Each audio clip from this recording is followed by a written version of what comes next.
this the last episode? So I was gonna talk to you about that. Like, either we can make this. You got that one for me? We can.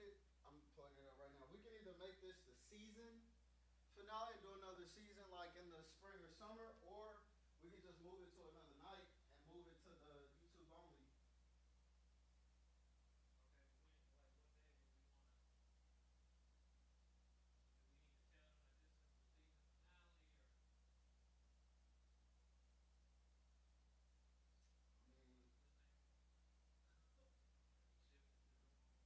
He shifted the room back to. yeah. I mean, we can tell them, hey, listen, this is the last night. This is the last night as it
What's going on, everybody? Welcome to another episode, another edition of the Talkin Shift podcast. This is the 5th episode to be exact, and I'm your favorite host, Destry Brandon. I'm joined as always. Hold on, I feel like I gotta hit the drops just to bring him on. Hold up. Joined as always by our pastor, Jordan Bartlett, aka Coach J, a.k.a. JV said it. How you feeling today, my friend? Man, blessed, man. Anybody that's rocking with us right now in Indy, we had a little bit of precipitation. But, all is well, man. Yeah, they used to tell me back in the Army, if it ain't raining, we ain't training, right? So it kind of applies the same thing with the snow. We still got to make it happen, right? The weather outside is frightful. Oh my God. You know what I'm saying? Well, we gonna make this happen. I don't know if y'all noticed, but Destry deep down inside, he thinks he's a neo soul artist. I don't know if y'all knew this. Hey, I promise you, if God gave me the gift to sing, I would never speak regular. You already know.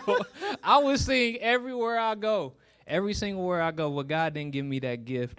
But before we begin the podcast, go ahead and tell the people what they need to do. Man, I really shouldn't even have to say it, but I'm going to say it anyway. Please grab your devices. We're not even saying hit the like no more. We need you to hit the heart, okay? I actually saw something on social media that was like, if you don't hit the heart, you a hater. Uh-oh. They going that far. Uh-oh. They're going that far. If you hit the like, you hate. That's a bit extreme. But yeah, don't even. Well, use it anyways. It might work. Yeah, go. Let's hit the hearts, man. Please hit the share. Definitely are trying to get this out, and so we wanna use your network as well. So please hit the share for us. Go to YouTube. Go to YouTube right now. Hit the like on YouTube. Even if you plan on watching and interacting through Facebook, go to YouTube real quick and just hit the like on the YouTube for us. Make sure you subscribe to the channel. Then you can come back to Facebook if you want. And then last but not least, man, put some fire in the chat before we even. Yeah, drop it before we even. It's a little chill, like you said. It's a little chilly outside, so we gotta warm it up. Drop some fire signs. I need to see them. I'll be getting excited when I see them. Right? Drop some fire signs in the chat. If you got any value from the first 5 episodes or first 4 episodes, just drop some fire signs in the chat just for that. And as usual, y'all, we gonna dive right into our first segment. We don't waste no time on this podcast. We're here to give you value.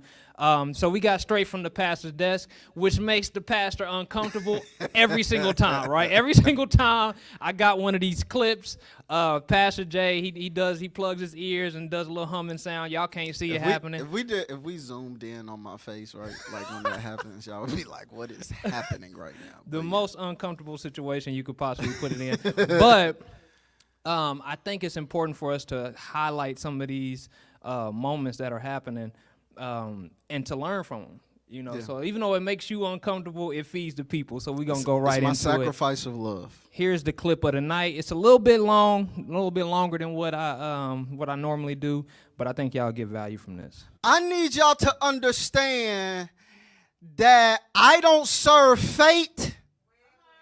I serve the orchestrator of. So fate don't get to decide whether or not I live.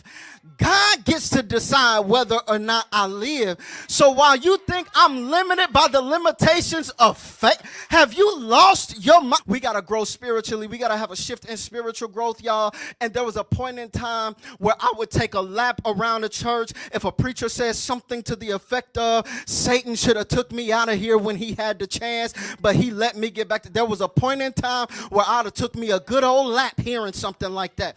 But then as I have a shift in my spiritual growth, I understand that the truth of the matter is I don't have to say if Satan knew what was going to happen, he should have took me out when he had the chance, because the truth is he tried. But God didn't let it be so. If he could have took you out, he would have took you out. And the only reason why you still sitting here looking at me with your arms folded is because the grace of God was on your life. So when fate said one thing, God says something else, and I'm going to believe the word of the Lord.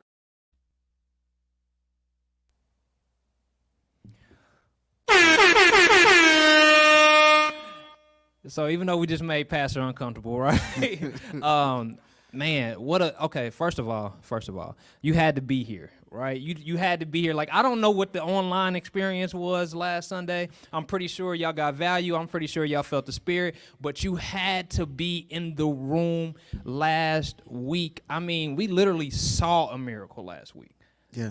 Like, I'm talking about sometimes you hear about a miracle and you hear it, right? And it does something for you. It does something to you. But we literally saw one in the flesh walk through the door, and I wanted to highlight that piece because I feel like that put everything together, right? Because I'll let you explain it actually, but you know what went down. You know what happened, and yeah.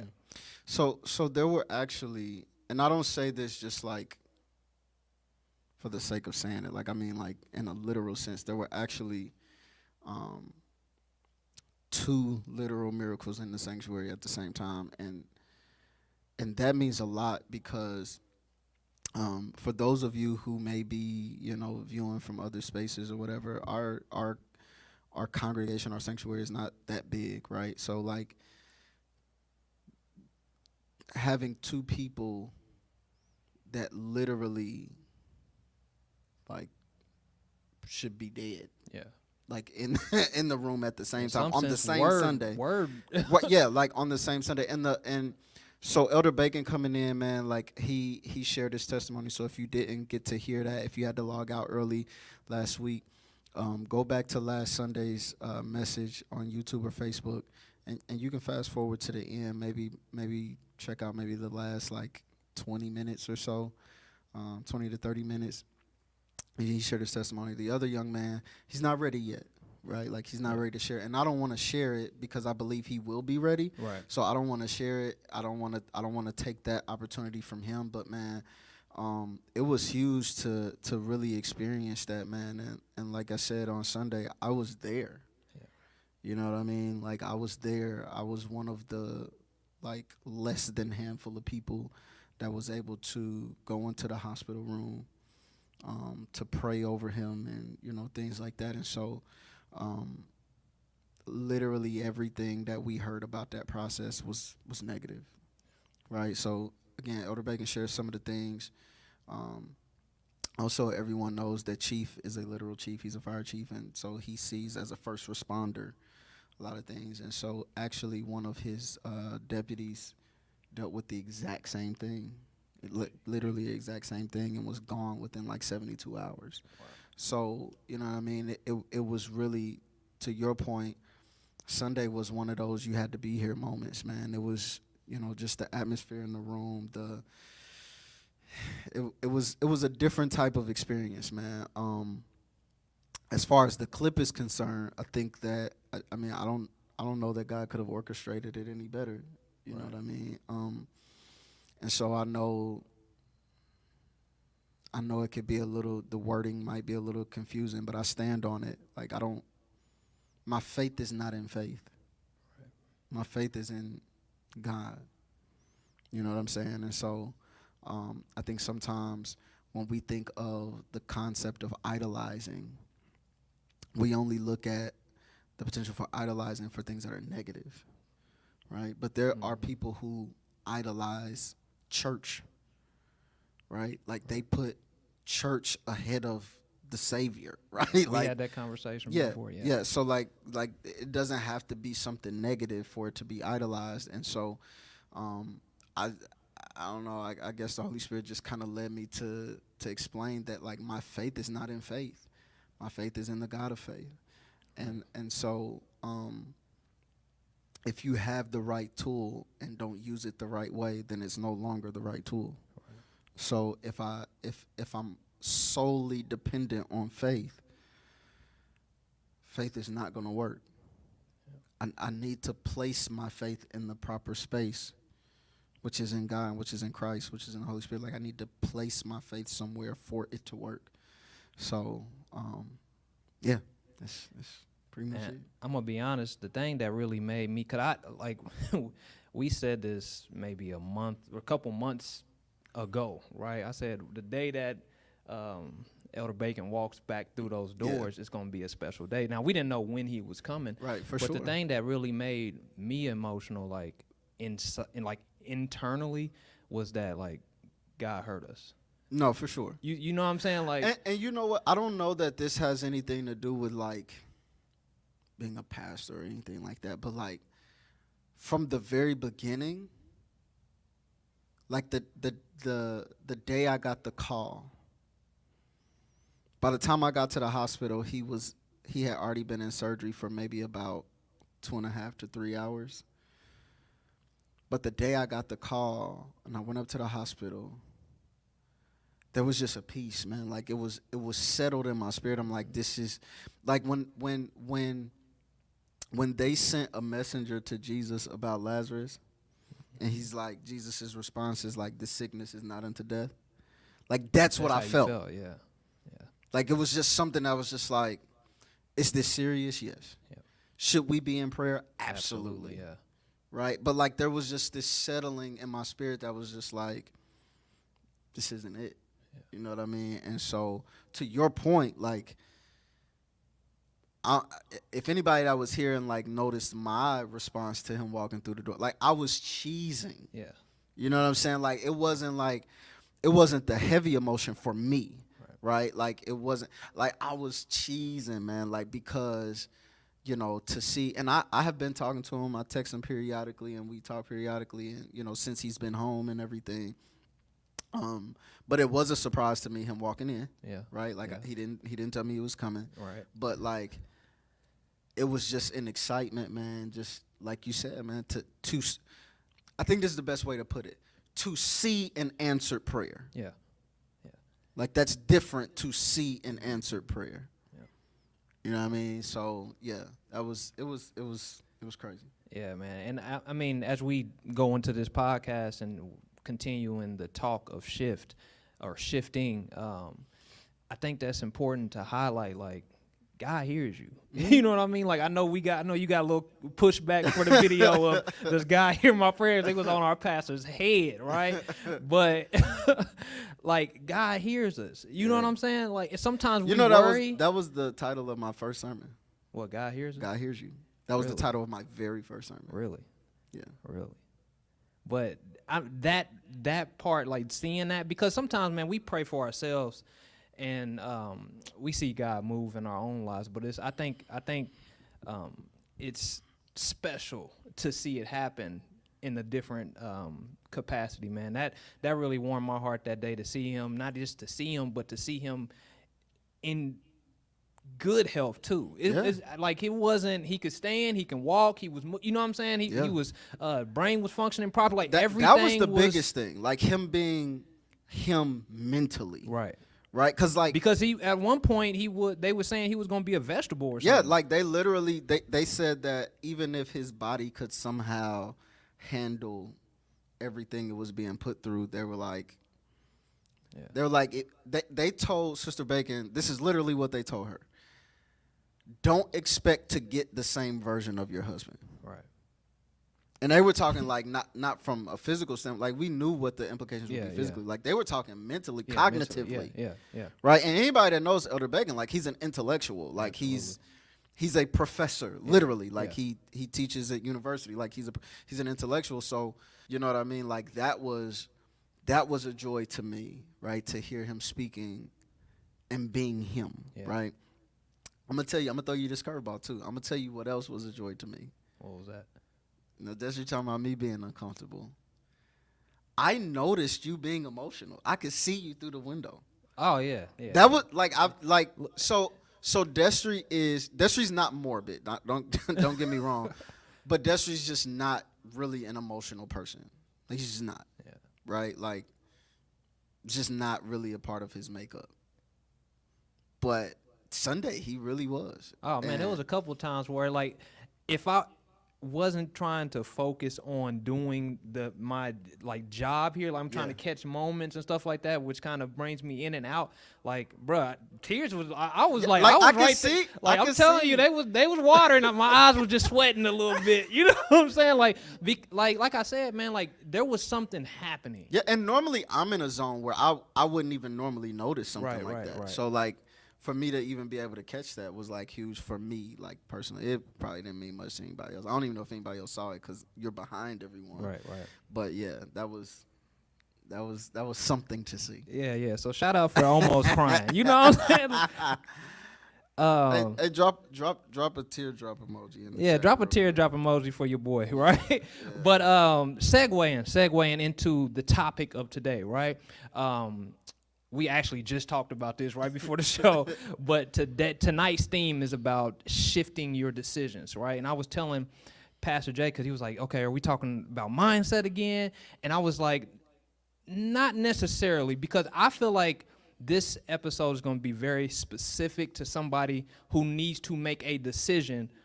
There's something that you need to put out. There's something that God's telling you to do. There's something that God's telling you to finish. There's something that God may be telling you to stop doing. Like, whatever it is, in order to get this shift that we're talking about for this year, there's going to be a decision where I don't know if it's going to be one of those decisions where you got to draw a line in the sand, because we all know that God doesn't want us to be lukewarm, right? For sure. It may be one of those things where you got to decide that you're going to either go this way or that way. But there's some type of decision that needs to happen. There's something you need to put out. There's a book. I don't know, podcast. I don't know what it is.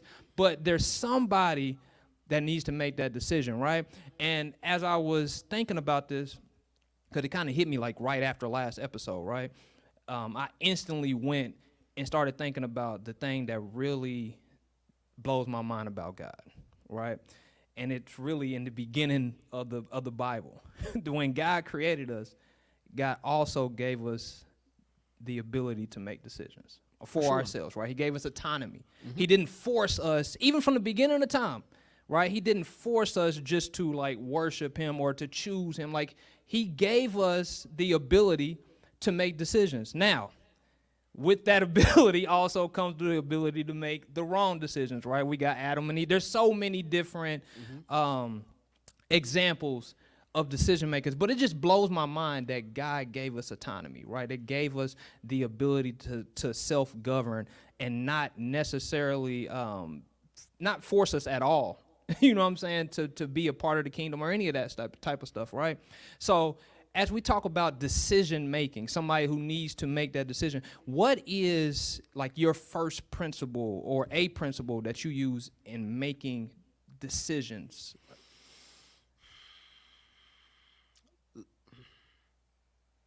Let me say this. Let's rewind really quickly, because number one, let's not forget that God not only gave us ability shift, shameless plug. Yep. Right? I thought about that. I'm not going to lie. God not only gave us ability to make decisions, but he empowered us to make decisions. Yeah. Right? So literally, if you go back to the book of Genesis and you look at the story of creation, God makes Adam, and the Bible says God gives him dominion. Yeah. Right?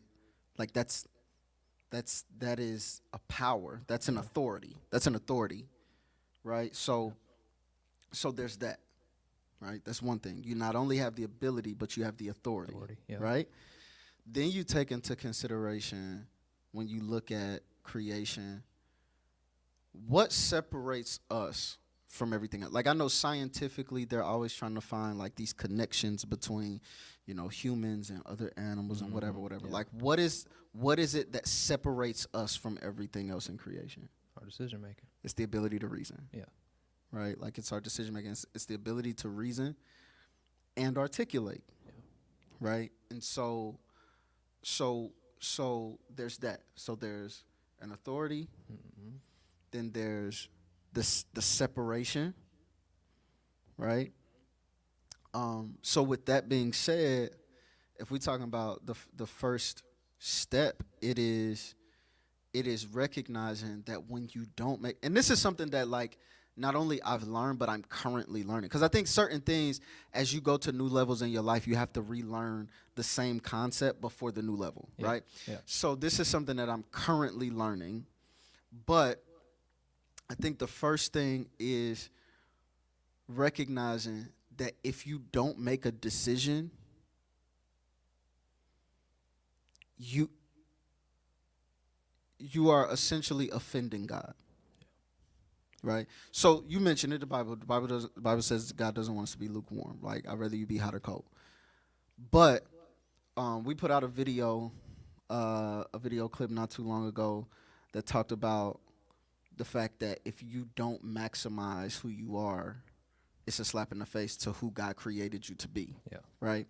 So the decision-making aspect of that still applies. Right. So you maximizing who you being everything God created you to be includes you making a decision to be that. So the first step is understanding that you owe it to God to make a decision.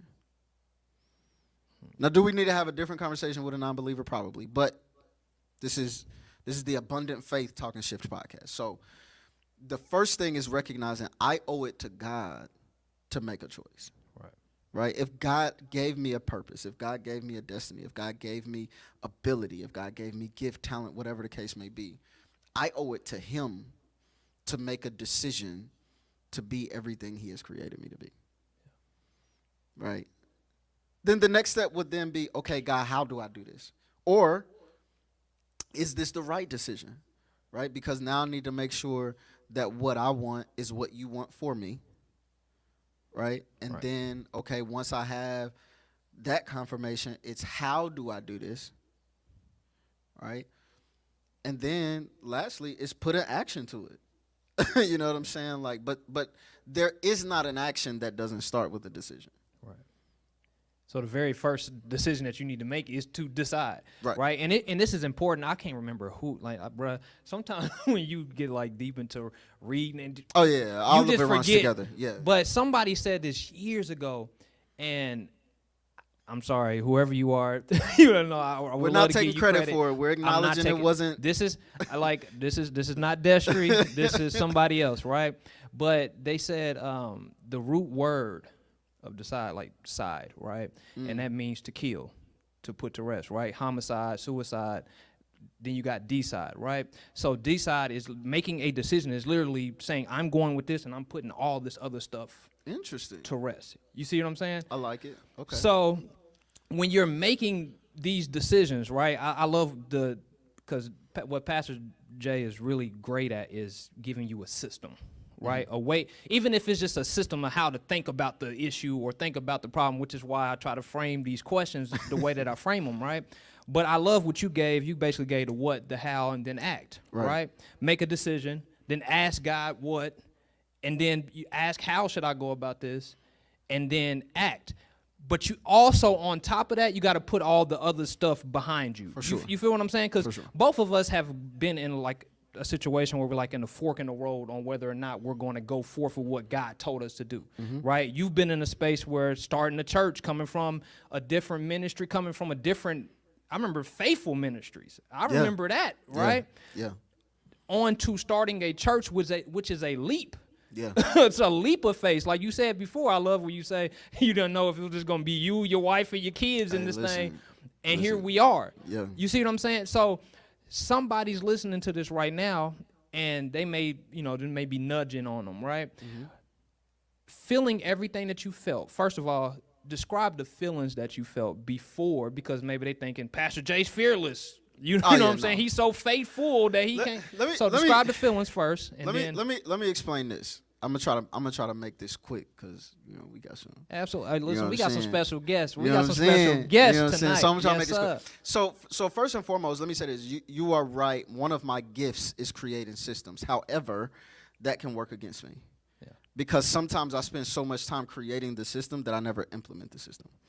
Now, for me, Jordan, right? Yeah. One of the benefits I have is I'm married to someone who's a little bit more impulsive, right? So we're able to balance each other out in that way. Like, so my wife would be like, all right, babe, we've been planning this for a while. Like, we just gonna have to do it and make adjustments as we go. Where I'm trying to perfect the system, I'm like, well, if I get the system right, we won't have to make adjustments. You know what I'm saying? Like, so I am in a place where I have the luxury of a life partner that balances me out in that way. However, there are some things that, regardless of who you're married to, some things you have to do on your own. You got to make a decision on your own, especially as the man of the house, as the head of the household, the leader, and I'm making decisions for my family. Like, some things you just gotta, you gotta go with. But I'm definitely not fearless, and I said this, I feel like, a couple of weeks ago. Like, I don't shy away from the fact that I'm not fearless. The Bible says God didn't give us a spirit of fear. The Bible doesn't say we don't have it. Right. Right? Like, so I acknowledge that I have it, but I also allow that to trigger my faith. Yeah. Right. I love that. You know, I put that clip out a lot. Yeah. that you said. Yeah, that. and I stand on that. I allow that to trigger my faith, and then I properly place my faith where it needs to go. So, I mean, yeah, I mean, whether you're talking about some Faithful Ministries, which y'all don't know nothing about Faithful Ministries, but I was in that resume class. Don't play. You was in there. Don't play. Or starting Abundant Faith, like it. Man, listen. Somebody said, again, not me. This is not me. Somebody said, like, if your dreams don't scare you, they're not big enough. And that's a fact. Right? So it's just like, it just kind of is, like, you have to just make a decision, stand on a decision. And a part of the decision-making process is resolving within yourself that I'm willing to take whatever comes along with this decision. Yeah. Right? So I'm currently reading, I'll plug this. I'm currently reading The 10 Times Rule by Grant Cardone. And 10X. Yeah, is it 10X? 10X, yeah. He call it 10X? Okay, yeah. I call it 10, because the way he explains it is right. 10. Okay, 10X. It's the same thing. It's the same thing, right. Yeah. But it's basically like, hey, if you're going to fail, if you're going to fall short, would you rather fall short of 100,000 or would you rather fall short of 1 million? Right. Like, so if you're going to go so big. if you're going to go, just go and be willing to stand on whatever comes along with the decision. And sometimes you got to, just know going into it, hey, this might not go the way I want it to go, but you know what I mean? Because there are some times where, again, God gives us free will, man. So God orders your steps, but he doesn't force them. So there are some things that, God is like, hey, you go ahead. I got you. Like, God, there's free will, there's God's will. And so there are some times where God says, I'm willing to give you the desires of your heart, but you too afraid to go and make the choice to go and get it. Listen. I'm sorry. I'm not a pastor, y'all. I'm not a pastor. But to me, ain't nothing worse than a scared Christian. Ain't nothing worse than the scared. And sometimes, bro, I'm gonna be real with you. Like, it seems like we be the scariest folks sometimes. I don't think there's anything wrong with being a scared Christian. I think the problem is when you allow your fears to cripple you. Well, that's what I mean. You see what I'm saying? Because I'm glad you cleared that up. It's the fight, flight, freeze. Yeah, you know what I mean? Like, we should never be frozen. Because I had a conversation with somebody a while ago, right?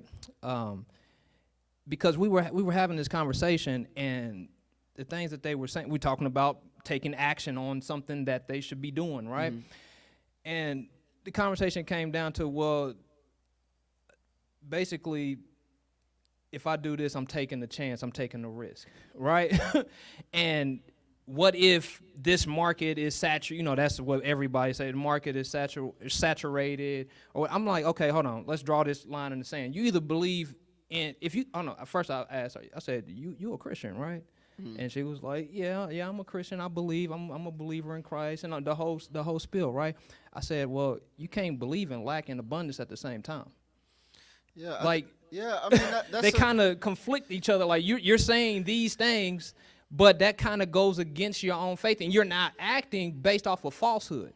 Well, two things. Number one, we've been talking about this the last couple of weeks on Sundays. Like, once you say but, nothing else matters, right? So, I feel like God is calling me, but, well, Yeah. You negated everything else, right? Like, so there's that. But then there's also this idea of like, if it wasn't a risk, you wouldn't need faith anyway.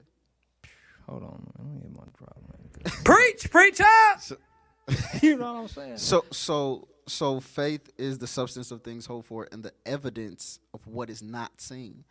You don't need faith for things that are in your control. Right. And you literally only need faith for things that are out of your control and that are unknown. And here's the fact of the matter: if you don't act, you only delaying that inevitable. Yeah. That's all you're doing. Like, you're just delaying. Like, we talked about this several times, right? There's a window of opportunity when God's telling you to do something, right? And if you delay that any longer, not saying that God still won't do whatever God's going to do for you, but if you delay that window may close. And we talked about this with when we started our journeys. We started our journeys basically at the same time, 2019. Mm-hmm. If we would have delayed that anymore, we're in the pandemic, and you may not even be able to launch nothing in that time frame. So you only delaying the inevitable. Let me go a little bit deeper. This one might get me canceled. Whatever. I made a decision. We're going to bleep it out. No, listen, we standing on this decision. So I'm going to say this. Whatever God's purpose is will be accomplished. If he's assigned a task to you to fulfill his purpose, it's going to get accomplished. So I'm a believer of this. I believe that you do not leave this earth until your purpose is fulfilled. Or until you have decided that you refuse to fulfill it. So if you don't make a decision, and your lifespan is dependent on the fulfillment of your purpose, and you've decided that you're refusing to fulfill it, God has no more use for you here. You gotta let that breathe for a minute.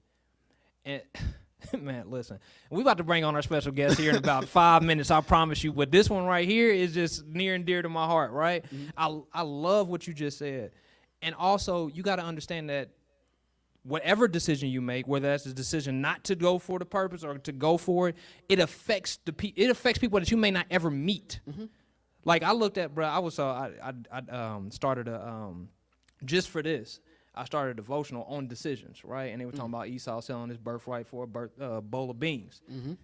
That didn't just affect him. Like, in that moment, I guess he's hungry, he wants to eat, but that don't just affect him. That also affects the people that should have been blessed by whatever his birthright was, the people that come after him. Like, you got to understand that when you're making these decisions or not making these decisions, especially if you have kids, because, you know, Ed Milet said it the greatest to me. Like, one day you gonna tell your kids, and you know, we both were parents, so we know that kids pick up stuff more than what you're telling them to do. For sure. Right? So one day your kids gonna say they want to do something, right? And you're gonna say, you could be anything, you could do anything. They're gonna look at you and say, why aren't you? Why didn't you? Yeah, well, why didn't you do it? What was your dream, and why didn't you go for it? Why didn't you make a decision? Yeah. You see what I'm saying? So it affects your kids too, because your kids or whoever you're around, right? You may not have kids right now. Mm-hmm. You may be thinking about having kids down the line, or you may. A lot of times we don't even think about our grandchildren, right? Or our great-grandchildren, or any of that stuff, right? But our decisions affects them. Yeah. Some of the decisions that your parents made affected your life to this day. You know what I'm saying? So we got to understand, greatest example, Adam and Eve. That affected everyone.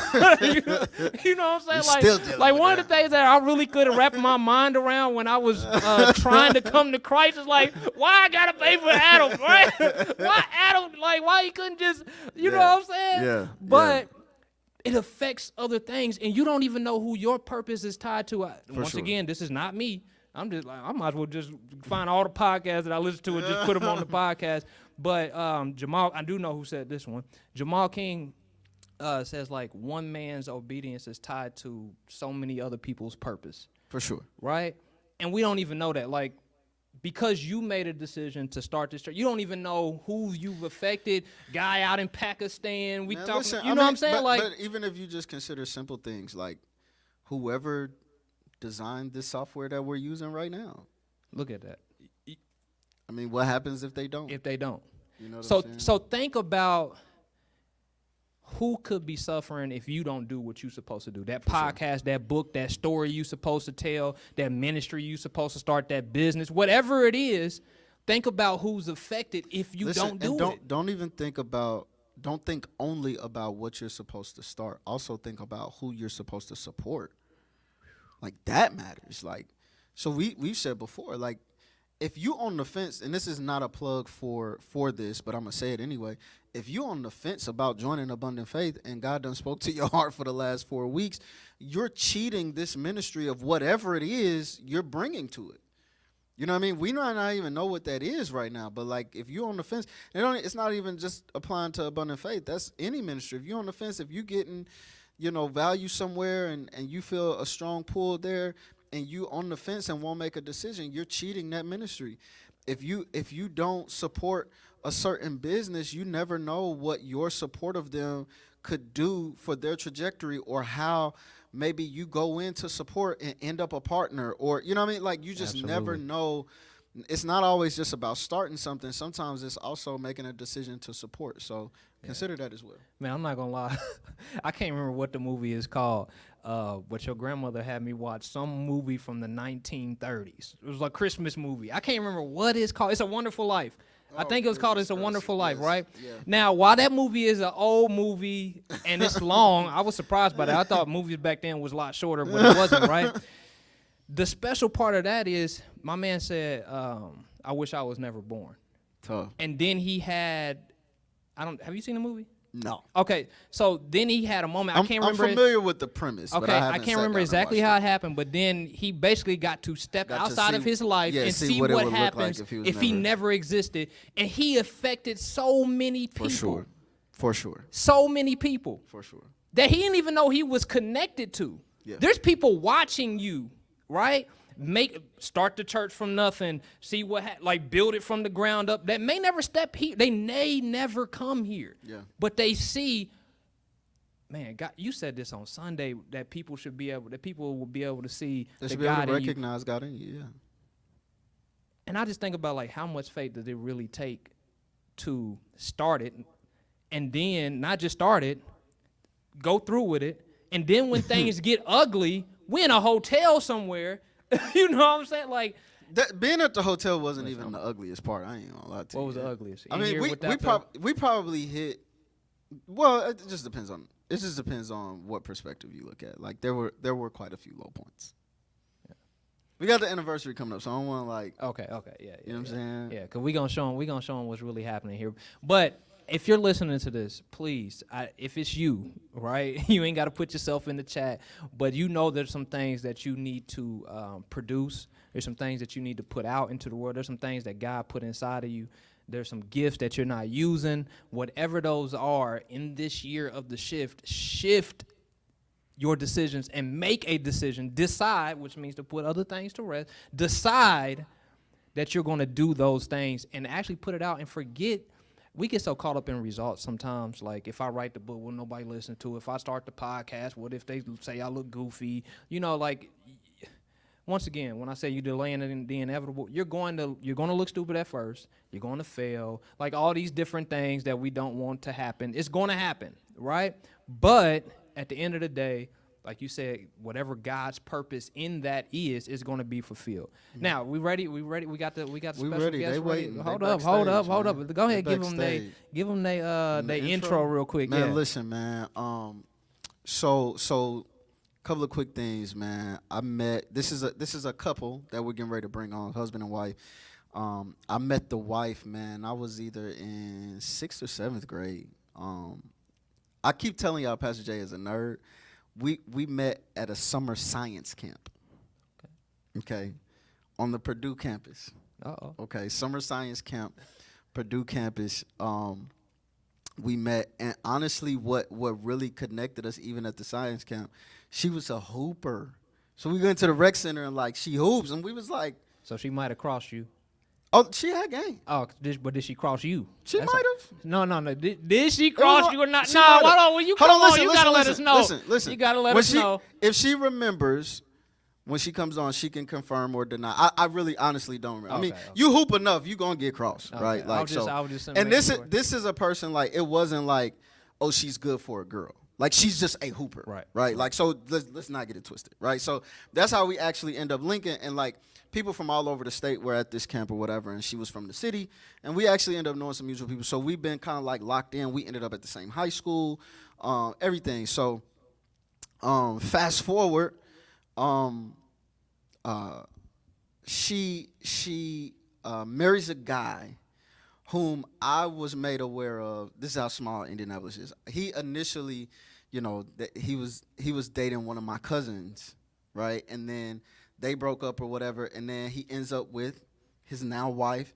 And I'm like, oh, small world. Like I know, he, good guy, whatever. So they end up at church with us, and the husband is he gave his life to Christ after my first sermon. So he was the first person I ever led to Christ through preaching. Fast forward again, man.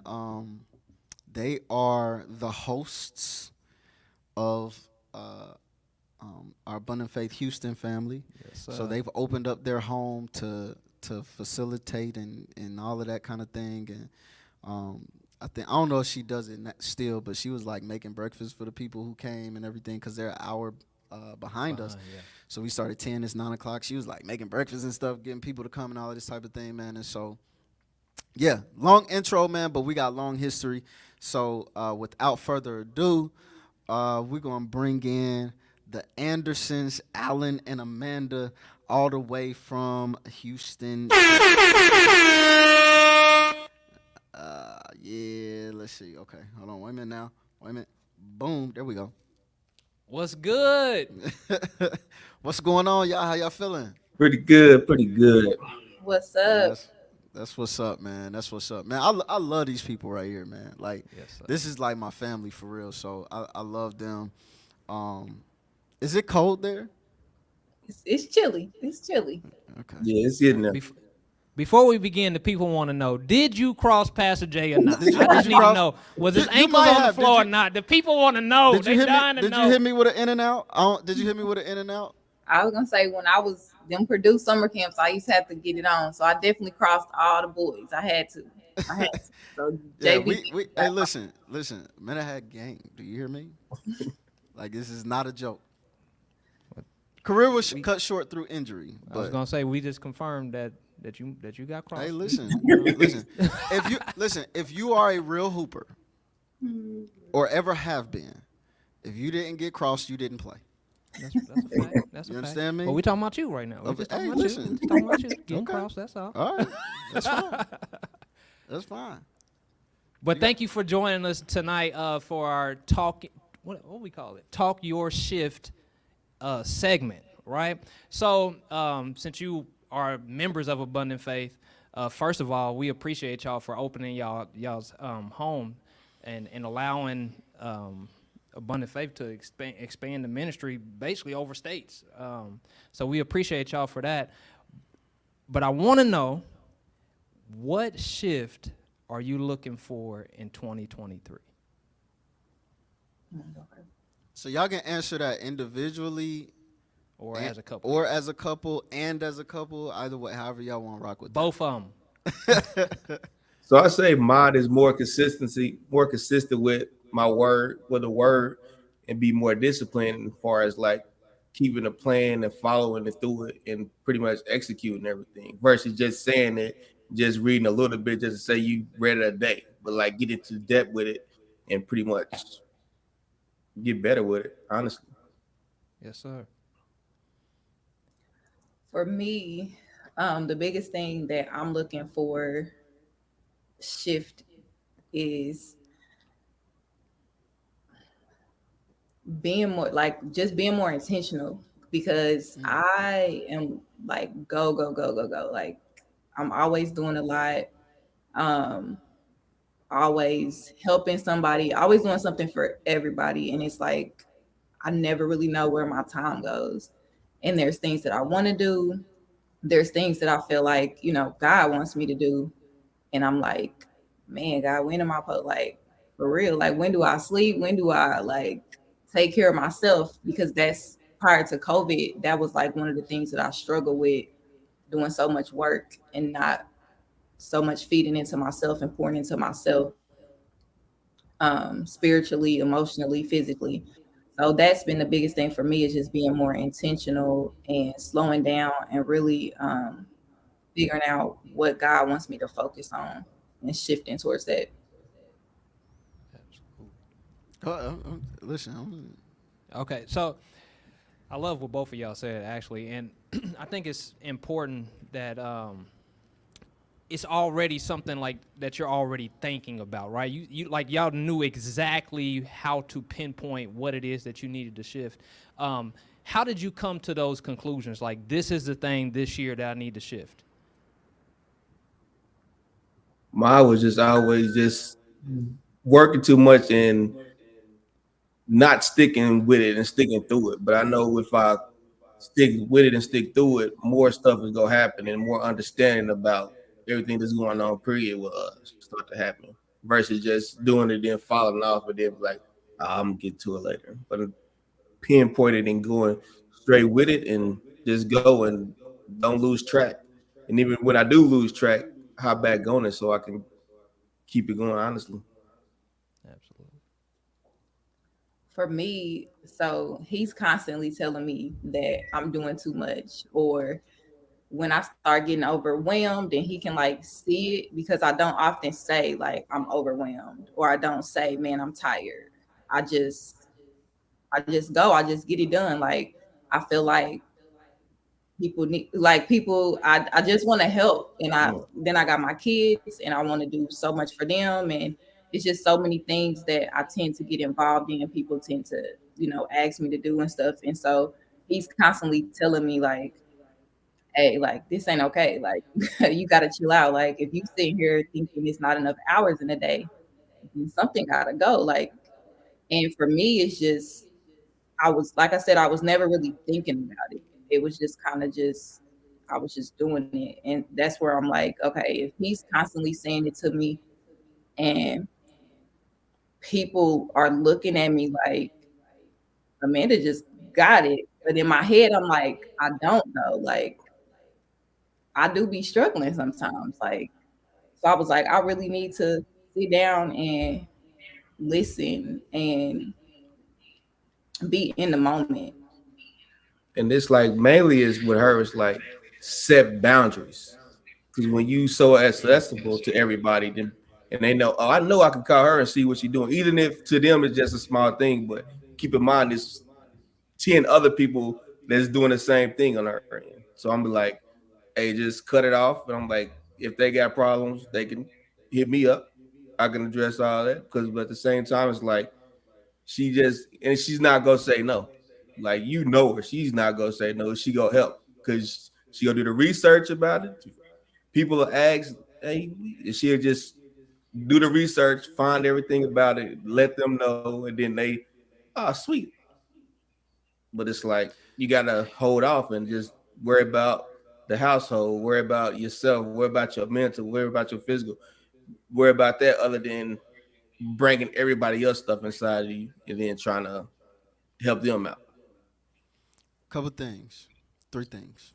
One, this is for everybody. This is not just for them. This isn't. This is for everybody. Listen to your spouse, man.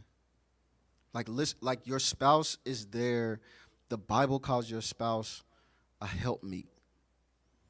Your spouse is seeing things that you don't have the capacity to see in a given moment. Listen to your spouse. Let me tell you something. Let me tell you what you do. If you're uncomfortable saying no, now, let me say this too. People like you are very scary because you'll take it, and then spaz, right? So we want to try to avoid that, right? But like, if you feel uncomfortable saying no, listen, hit them with this. Let me talk to Alan real quick. Hit him with that. Like, because that's just a way to that's what your spouse is there for, especially your husband, man. That's what he's there for. So number one, listen to your spouse. Number two, if you don't, this is for everybody. If you don't Set boundaries. You cannot be mad at people for invading your space. If you don't set the boundaries and make them known, you cannot be mad at people for invading your space. That's your responsibility. Okay? Number 3, I am a firm believer that if God is doing something, there should not be chaos within the kingdom of God. I say that to say, we talked about, even when I was saying that this is the year of the shift, and you was like, man, that's crazy because God was speaking to me about this, and it was like right aligned with the shift. Right. And I'm like, if God is doing something in the kingdom, there should not be chaos, right? So I was listening to, my mind is really going, we really taking a lot of content. I was listening to a sermon, don't remember from who exactly, but he was actually saying that it's important to shift from being consistent to persistent. Because consistency means that I do it continually, but being persistent means that I push through even when it's difficult. Yeah. Right? So that thought came to mind when Alan was saying what he was saying about, the discipline and sticking with it. And, he started off saying being consistent. And I think for some of us, we have to make the decision to shift from being consistent, because you can fall off from consistency. Absolutely, yeah. Right? Like you can fall off from that, and we got to sometimes make the shift from being consistent to persistent, that says even if, I'm dealing with barriers, obstacles, or roadblocks, or whatever the case may be, I'll persist through whatever those things are. Absolutely. So I actually got a question for Amanda. I feel like there's somebody that could be listening to this right now, right? And they kind of struggle with something similar to what you're talking about. It sounds to me like you have that gift of like helping people, right? And sometimes that comes with... Pause. That's a spiritual gift, by the way. Oh, absolutely. Like literally, it's in the Bible as a spiritual gift. So we don't want to smother it, but you got to protect it. Go ahead. Absolutely. And I'm asking this because, like I said, like there are people that have that gift, and that can be draining, or that can be like some people take advantage of that. What would be, if any, what would be your advice to someone who has that same gift and they want to use that gift? They don't want to be stingy with the gift. What would be your advice on how to set up some parameters around that? So I feel like that's kind of the space I'm in, is doing that, because it's not so much that I don't know how to say no. It's oftentimes I just don't want to say no. Like I want to help. Like often my prayer has been, God, I just want to be in a place where I can always help. Like, like whatever I need, whether it's if I can help financially or if I can just help with a word of encouragement or whatever the case may be. Like that's oftentimes been my prayer. But that's why I say this year I just want to shift to being more intentional about my helping and not just like all over the place. But as far as boundaries, I would say, so, and I don't want this to sound mean, but not everybody can be helped. So the first thing is just asking God for that discernment. Like, who can be helped? Who am I supposed to be helping right now? Or where should I be helping right now? Because like you said, a lot of people will take advantage of that. And I know, like I've gotten to a place where I know if I'm dealing with a person that doesn't want help, but they want me to do it for them, or somebody that genuinely wants help in getting to a better place or something like that. And they're coming to me to learn how I do this thing or how I find this information. Like how do I become more resourceful? How do I do better at this? So that's the first thing I'll say is oftentimes we will kill ourselves trying to help someone who isn't in a place currently to be helped. Yeah, I think that's good. Even when you said, am I supposed to help, right? Because I think one of the things we got to remember is that not everybody is assigned to us. Yeah. like everybody's not your assignment. You know what I mean? Like now it's trendy to say, "Oh, they understood the assignment." Like, well, you got to really understand, because if you pour resources into something or someone that you're not assigned to, you won't have it for the people you are assigned to. Yeah. So that's absolutely, definitely something to keep at the forefront. Yeah, and I want to stay in that same vein because, like I said, I feel like a lot of people deal with this, right? Especially if you're trying to live a kingdom life, right? For sure. Because even though some people have the spiritual gift of helping, I feel like it's all our job to help, right? How do, as a pastor, coach, father, husband, how do you deal with that? I mean, I think it's, again, like understanding the assignment, man. Like even as a pastor and a preacher, right? Like there are some spaces, like I gotta know when it's appropriate to do what. Yeah. You know what I'm saying? Like when I go into the high schools to coach, I can't go in there and be like, all right, turn your Bibles to 1 Corinthians. Right.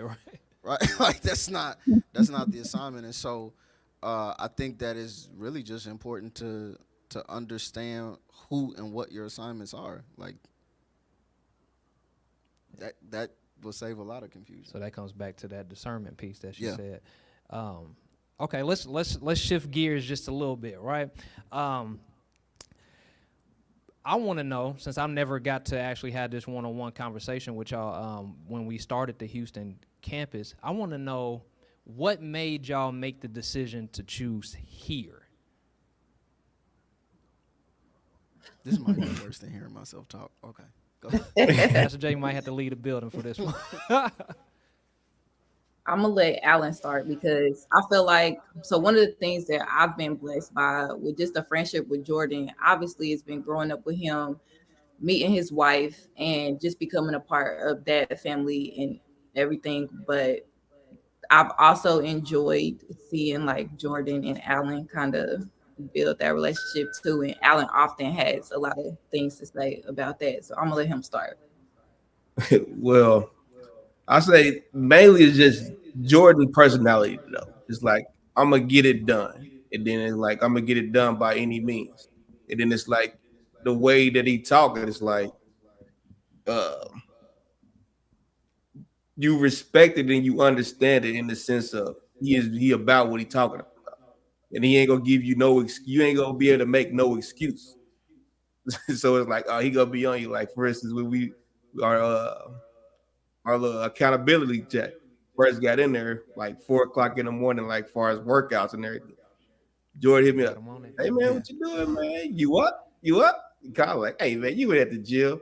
I'm like, God, man. To the point where you will see the text, you like, man, I got to get up and go and do something, man. Or you just see that he's out there getting. It's like as far as just a respect thing, and then when he talks, it speaks to you in a sense. He breaks the word down for a younger male or anybody to understand it versus the beat into you and you better do this or you better do it right or you ain't gonna make it or you ain't gonna do this. It's like this understanding is like, hey, it's just talk. It's the realness for me, man.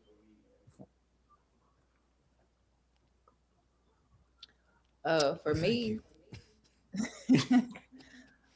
me, like back from even Faithful Ministries when we was just volunteering and just the vision that Jordan has had from the very beginning and seeing that kind of grow and the work he puts in and seeing his relationship with God and his relationship with his wife and his kids, like everything that Abundant Faith is built on, that's us. Like have we sort of have built that same foundation. And so Abundant Faith is home, like whether it's in Indy, whether it's in Houston, like Abundant Faith, Pastor Jordan, like that's home. Like can't nothing compare to that. For sure. And the reason why I'm asking that is because like there's somebody who may be listening to this or gonna watch the replay who has not made the decision, right? And they like on the fence. I've had conversations with people here in the sanctuary and they haven't joined just yet, but they like, man, I feel like I need to join. But y'all actually made that decision. Did y'all join? Did y'all join here, or did y'all join when y'all were in Houston? No, they've been in Houston since before Abundant Faith started. And see, some of y'all live in the city and still making the excuse not to join. I just wanted to throw that out there.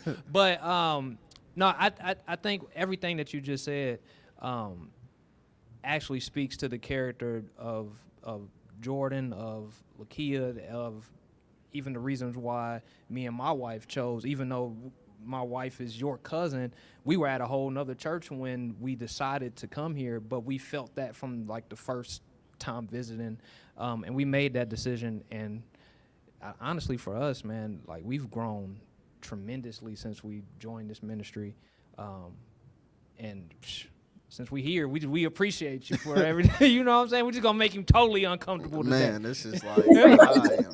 Just make him cringe right now. But there's somebody who's listening to this who hasn't made a decision, and you just need to make a decision. You need to go ahead and join Abundant Faith Church and grow with us. I just want to go on record and saying, because I know my wife is in the chat, babe, you hear that? So I have to get up because people are counting on me. Cause she be mad when I get up out of bed, the alarm go off and I get up. She be mad at me every day. 4 a.m. Babe, I have to. You heard it. You were on here.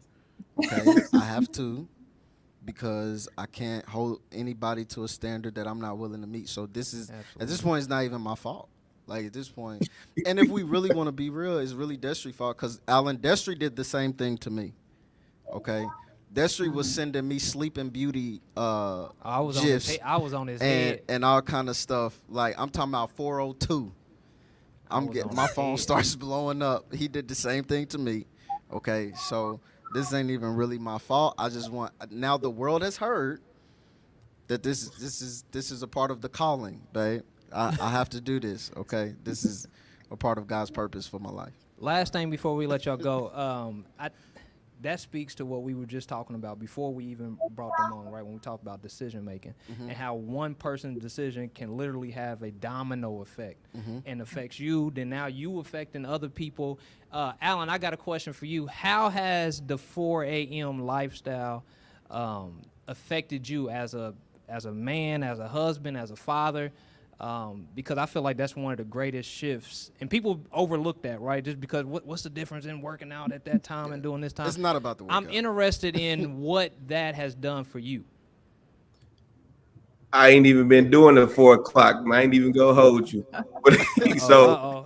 Hold on. You're breaking up. You're breaking up. We gonna let you. We breaking up. Well, hold on. Wait a minute. Because. So here's the thing. He can speak from both perspectives because he did it for a while. Right. He did it for a while. So what differences were you able to see from when you were to now that you are not? So me, with my schedule, if I get up at 4 o'clock, you get that willingness to take on everything, pretty much, that energy. And but when I get off work, still got practice, then all that. So like my day is stretched. You get the most out your day, but when you hit that couch, it's over. Yeah. But the main thing I got out of it was pretty much showing that I can get up and do some kind of workout, whether it's at 4 o'clock, 5 o'clock, because that opens up my day to more stuff and more activities with the kids and practice and all that. So like that's the benefit for it. You just got to be willing to knock it out. And I say, even if it's not 4 or 5 o'clock or 6, as long as you get that hour in, you feel like you were being productive. Versus, but if I don't do it, then I got the afternoon. Now I know it's crunch time. I got that small window to work out before I'm rolling. Because after 3 o'clock hit, I ain't back to what, 6 or 7, depending on the day. 8 o'clock sometime. For sure. I'm gonna blame it on Pastor. I'm gonna blame it on Pastor Jay this time because I don't know if he explained to you the whole why. We had the conversation. That's how I was able to sell him to do it initially. So for those of you who are listening, let me I'm gonna give y'all the abbreviated express version. The 4 a.m. workouts have very little to do with the workouts. Absolutely. Okay. The 4 a.m. workouts are about Number one, making a decision, committing to the decision, being persistent, and making that decision transition and shift into a lifestyle. What it also does is it allows you to, if you're waking up at 4 a.m., you know you have a certain window to do what you need to do because you're going to crash, right? So it makes you, and Amanda used this word, intentional about what you do from day to day. So it makes you be more intentional, and not only that, the last two things I'm going to say, one of them is professional, the other one is petty, so I'll save the other one for last. But if you're feeling like you don't have enough time, that's literally impossible because everybody has the same amount and access to time, right? So like now we just need to shift what we're doing with it. The petty is this. The petty in me takes pride in the fact that with my routine, before 6:30 a.m., I've worked harder than most people will all day. Oh, let me put something on that. Hold on. He's on fire! So when you think about the competitive nature of life, right? Like just whether it's a job, what separates you from the next candidate, whether it is, an opportunity, developing a relationship, whatever the case may be. I have proven to myself that I'm willing to put that work in, and the willingness to put the work in that way shows in every other aspect of my life. Every last one. There's not one that hasn't affected. So that's that. For sure. And I'll say this, one of the principles that started me off is that pay yourself first. Like I used to wake up and go to work. You know what I'm saying? And it's like you give yourself no time. Like you just wake up and now you got the kids, you got this, you got that, you got work. Pay yourself first. And then that turned in the discipline of that actually made me better spiritually, made me better. I'm getting all my work done, so now I got time with my family. So it makes me a better husband, makes me a better father, like all these different things. And I was a very inconsistent person before. And that 4 a.m., because I had somebody that held me accountable. Yeah. See, it's just a trickling down effect. It actually made me super consistent, not just in that, but in other areas, because that's actually one of the hardest things to do is to wake up that early every day, right? Let me say this. I said that was the last thing. Let me say this last thing. This is a spiritual aspect of it. If you consider what you believe God's purpose for your life to be, then you got to ask yourself, am I physically fit enough to carry this out? Like you got to look in the spiritual mirror and in the physical mirror and say, am I in the physical space to do everything God is calling me to do? And if there is any doubt to that, you need to be added to the 4 a.m. wake up list. Period. I wanted for the ladies, I ain't been doing 4 a.m., but I've been trying to do 5, and I've been working out, and that has helped me with sort of working towards my shift. So slowing down, being intentional, getting up that hour before any of my kids got to get up, before I got to start thinking about work, getting people dressed, breakfast, dropping off at school, whatever. Like that time allows me to just think and be in the moment. And then, yes, I can get a quick workout in, or meditation, or start the day with the word. Like it's so much less chaotic in the morning when I get up and give myself that time. Kind of like Deshy said, I definitely agree. Pay yourself first, and it helps me to be more intentional about my day. And at the end of my day, when I get off work, I don't feel like I got a whole bunch of stuff I got to do. I feel accomplished. Like I rock the day for real.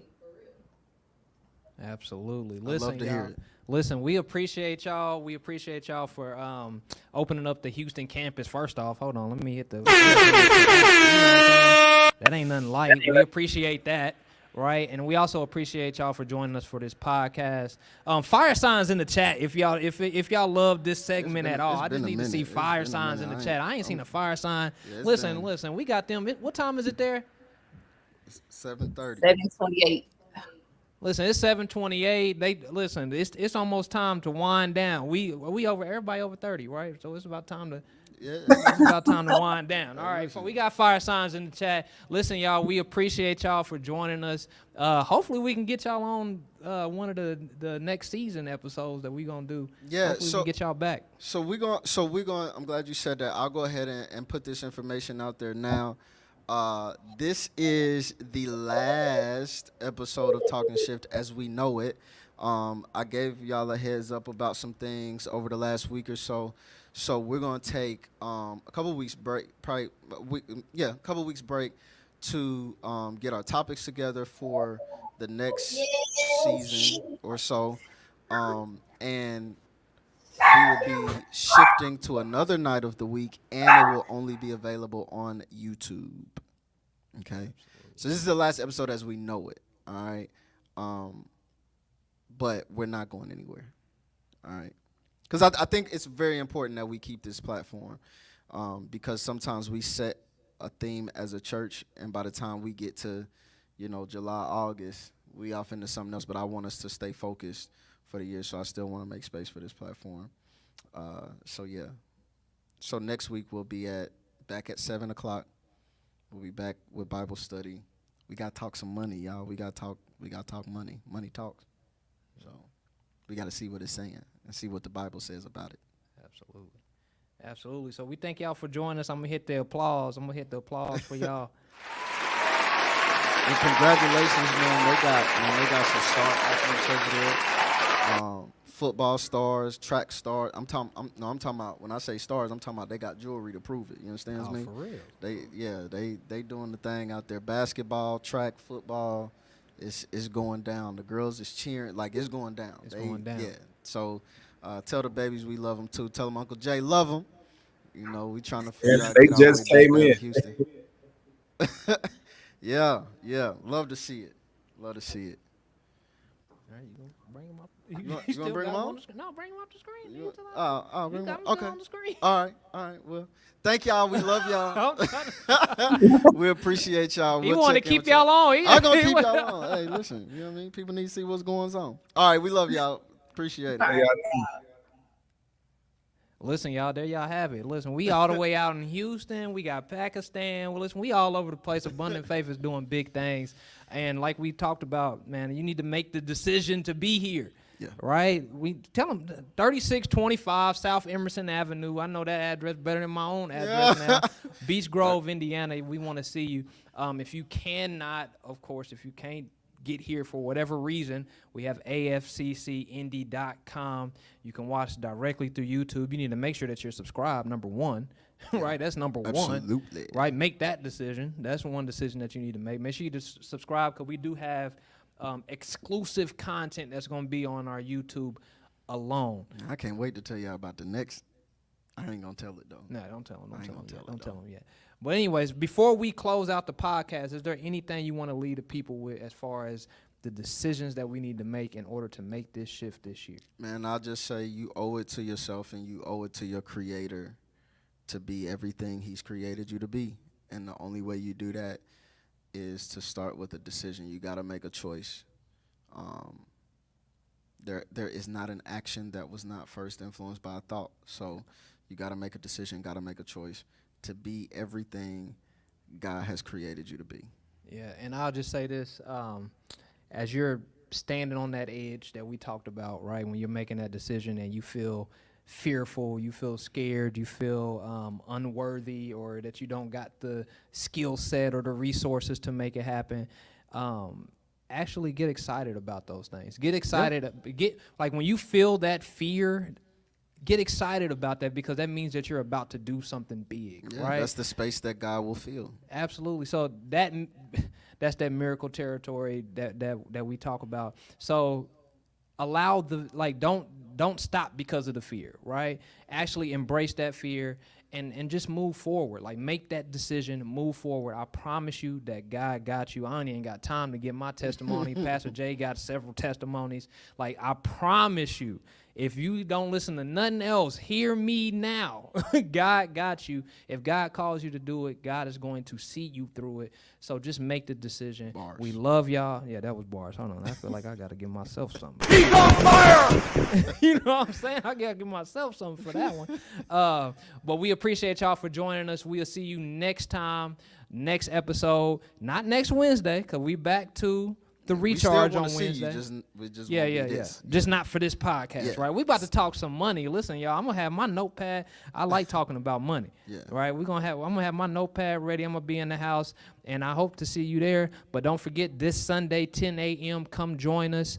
We'd love to see you, and we out. Peace. All right, y'all. Y'all have a blessed night.